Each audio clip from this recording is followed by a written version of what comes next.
conference room. Now, if we can get into it. This is really long.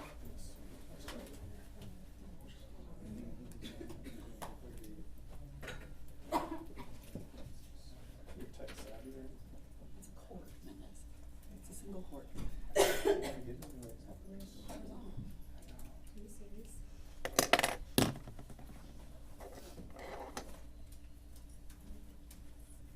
I don't know what I do with my phone.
The TV won't turn on.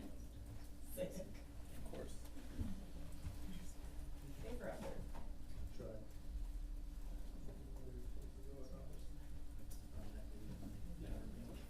The remote, fresh battery? Yeah.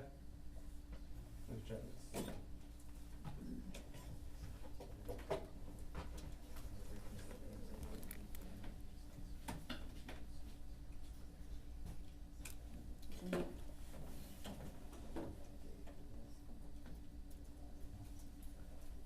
Power button. Was it really good? I don't know.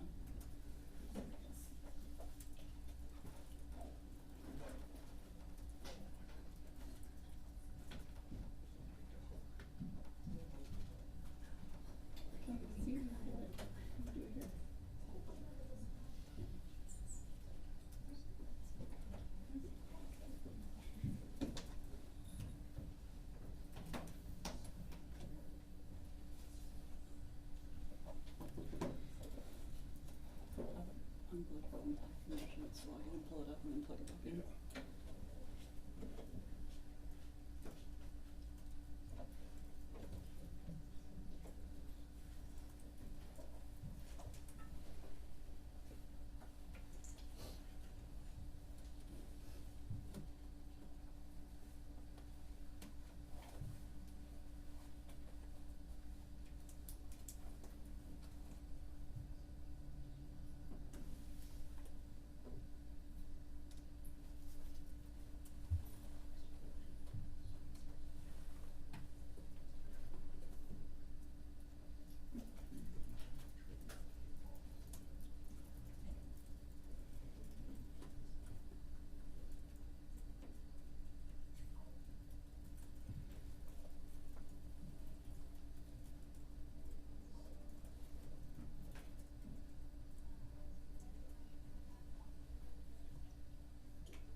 Good morning, everyone.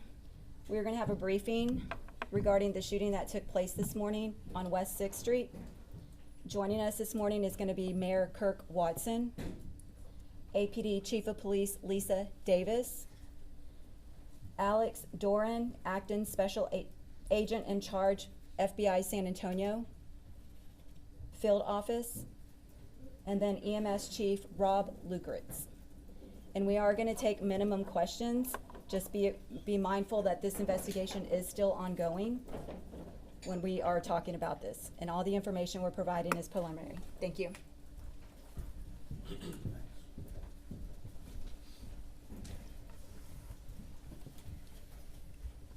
Well, thank you all for being here. This is, as I indicated earlier, obviously an extremely significant moment and a very significant event.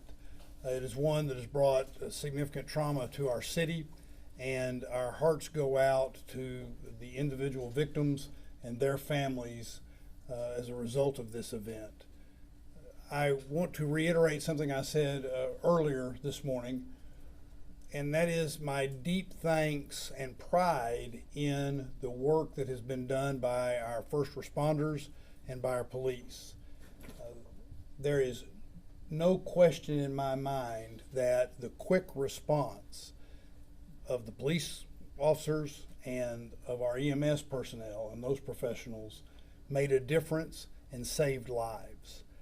That is an important thing for us to keep in mind as we go through this and we go both the trauma of this and the investigation, and that is the very professional, extremely competent and quick response of our police and our EMS personnel saving lives under these circumstances. The other thing I will point out is that this is, and you'll hear this from professional law enforcement here in just a moment, this is an ongoing investigation.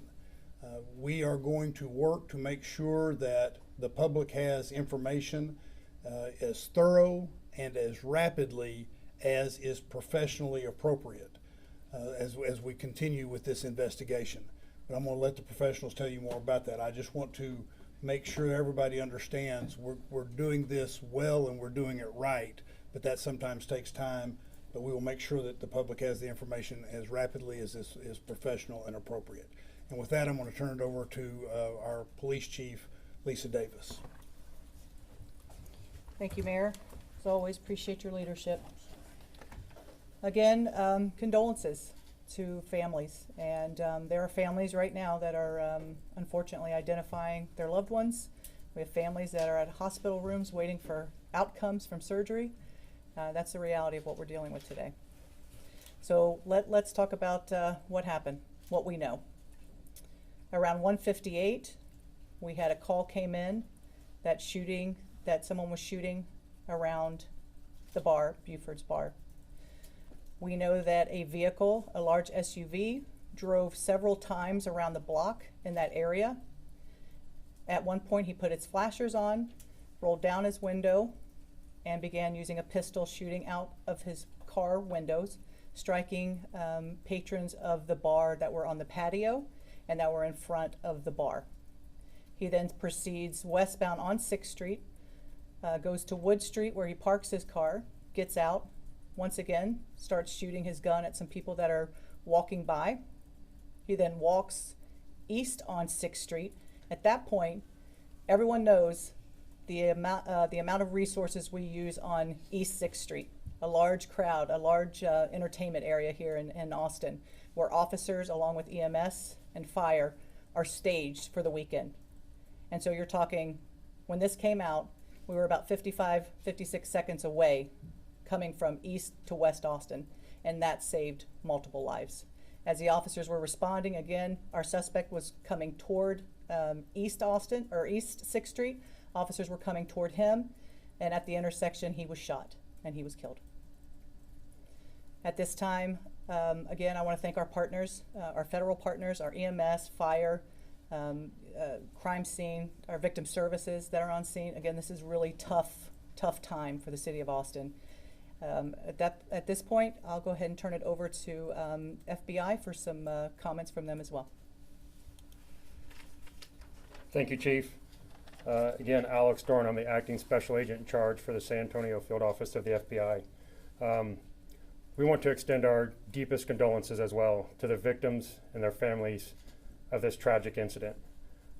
I also want to sincerely thank Austin Police Department and the officers for their extremely rapid response to the incident.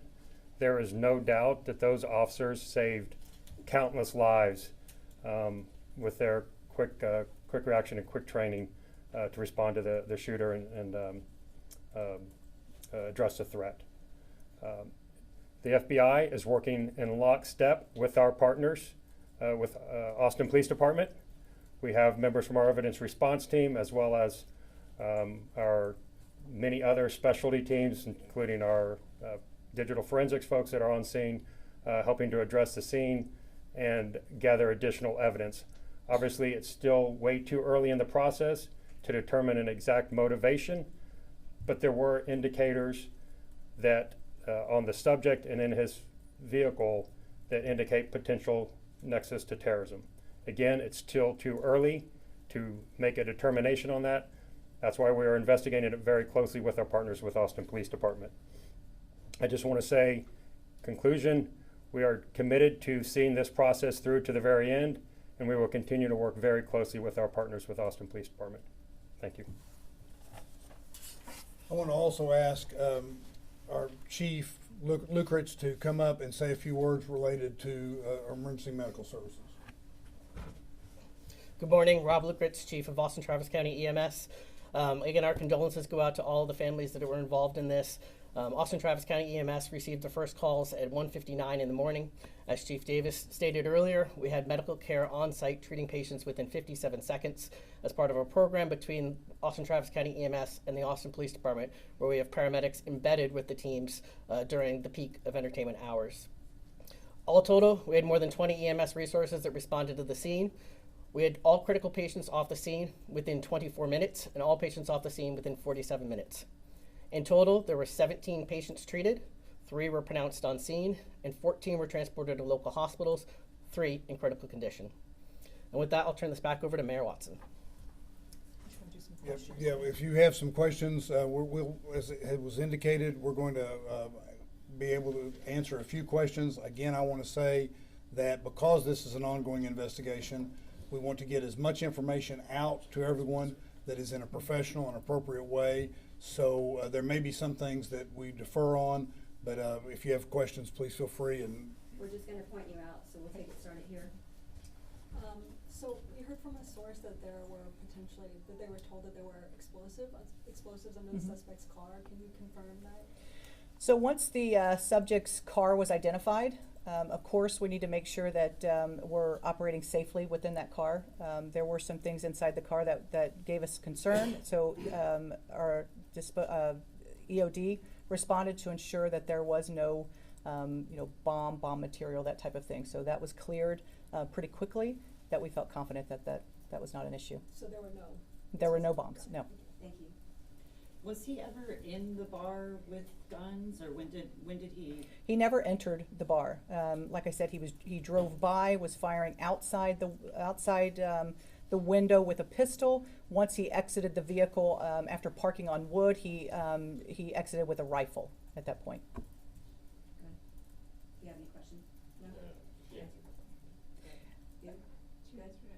All right, next. Can you kind of just describe the general setup of police and EMS presence in this area of town on a typical Saturday, and a little more of what happened last night? Yeah, I think it just goes to show what that coordination is. We know, East 6th Street is a large party atmosphere, and streets are closed, they're opened. We're mitigating a lot of people in that small space. And so to have EMS, to have EMS, fire, and APD together working, it is just for things like this. And so again, we're very fortunate in those partnerships, and we work very well together. Very proud of that, and it showed that it worked. Again, I feel like a lot of lives were saved from this. We will be having a briefing tomorrow. Don't have the time yet. We'll get that to you. We'll have more information at that time. Chief, I think Chief Lukrich. Yep, go ahead. Yeah, definitely. Yeah, EMS and the Austin Police Department have worked closely together for a number of years. However, there's been significant investment over the past 3 to 4 years in that partnership, including adding dedicated EMS resources to the entertainment district on the weekends, as well as supplemental paramedics that are embedded with the Austin Police Department on various apparatus, including like Polaris Rangers and things that can rapidly respond in the event of an active shooter situation. Those resources were deployed this weekend, and those are the individuals that arrived on scene. There are several up every weekend evening, as well as the additional resources that we have dedicated to the entertainment district, separate from our partnership with APD. All those resources came together today as planned, and had all of the things that we needed in place to be able to effectively manage the scene. Okay, we'll Thank take you. one more question. Yeah, you said indicators of terrorism. Can you say domestic terrorism or international terrorism? And then also, can you confirm the Joint Terrorism Task Force involvement? Yes, so since the second question, since it's a matter we're looking at as a potential matter of terrorism, obviously the Joint Terrorism Task Force is engaged, which obviously includes members from Austin Police Department as well as several federal and state and local partners. In terms of specifically what type of terrorism, we're just at this point prepared to say that it was potentially an act of terrorism. You specifically mentioned indicators that were on the person. Can you give more description as to what indicators you're talking about? Again, not at this time. We're not prepared to release that information just because it's very early stages of the investigation, and we wouldn't want to potentially impute any further investigative actions. How many firearms did the suspect have? There were two. There was the pistol that he used out the window, and then the rifle. All right, guys. Thank you all very Thank you. much. We want to thank you again. We want to say that our hearts go out to the victims and their families, and we will continue to provide information so that you're aware of what's going on and the public can be aware. But I want to end by saying once again how proud I am that the Austin Police and EMS were able to respond so rapidly and save lives. Thank you all very much.